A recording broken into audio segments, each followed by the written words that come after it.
টানা ৩ জয়ে super four নিশ্চিত করা শ্রীলঙ্কা হঠাৎই যেন খেই হারিয়ে ফেললেন। সুপার ফোরের প্রথম ম্যাচে বাংলাদেশের কাছে ৪ উইকেটের ব্যবধানে পরাজিত হওয়ার পর গতকাল তারা পাকিস্তানের কাছে হারল ৫ উইকেটের ব্যবধানে।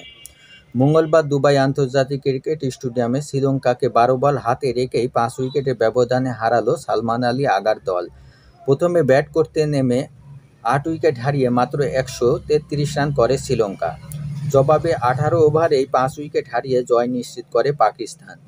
এই দুই দল সুপার ফোরের প্রথম ম্যাচে হেরেছিল।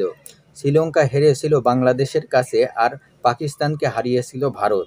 এদিন টস হেরে প্রথমে ব্যাট করতে নেমে ব্যাটিং বিপর্যয়ে পড়ে শ্রীলঙ্কা। মাত্র ৫৮ রানেই তারা হারায় ৪ উইকেট। এরপর প্রথম বলেই নিজের উইকেট বিলিয়ে টি-২০ ক্রিকেটের ইতিহাসে সর্বোচ্চ ১৪ বার ০ রানে আউট হওয়ার লজ্জার রেকর্ড গড়েন দাসুন সানাকা।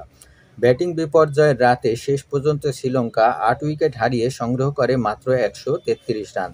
কামেন্দু ম্যান্ডিসের ৪৪ বলে 50 ছাড়া বাকিদের মধ্যে অধিনায়ক আসালাঙ্কা ১৯ বলে ২০, করুণারত্নে ২১ বলে ১৭ এবং কুশল পেরেরা ও হাসারাঙ্গা ১৫ রান করেন।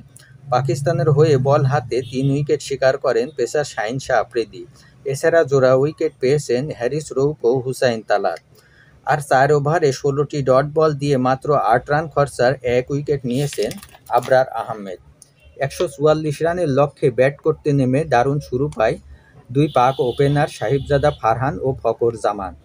১৫ বলে ২৪ রান করে ফারহান ফিরলে ভাঙে তাদের ৪৫ রানের উদ্বোধনী জুটি। পরে ৫ রানের ব্যবধানে ৩ উইকেট হারিয়ে হঠাৎ খেই হারিয়ে ফেলে পাকিস্তান। এরপর হুসাইন তালাত ও মোহাম্মদ নেওয়াজ ৫৮ রানের অবিচ্ছেদ্য জুটি গড়ে দলের জয় নিশ্চিত করেন। এর আগে ১৯ বলে ১৭ রান করে ফেরেন ফকর জামান।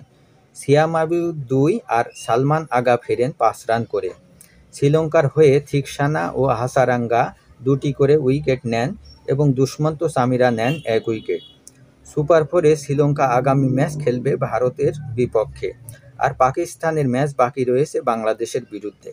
বর্তমানে পয়েন্ট টেবিলের শীর্ষে ভারত, আর এই ম্যাচে শ্রীলঙ্কাকে হারিয়ে বাংলাদেশকে টপকে ২ নম্বরে উঠে এসেছে পাকিস্তান, ৩ নম্বরে বাংলাদেশ এবং সুপার ফোরে এখন পর্যন্ত কোনো জয় না পাওয়া শ্রীলঙ্কা রয়েছে তলানিতে ৪ নম্বরে।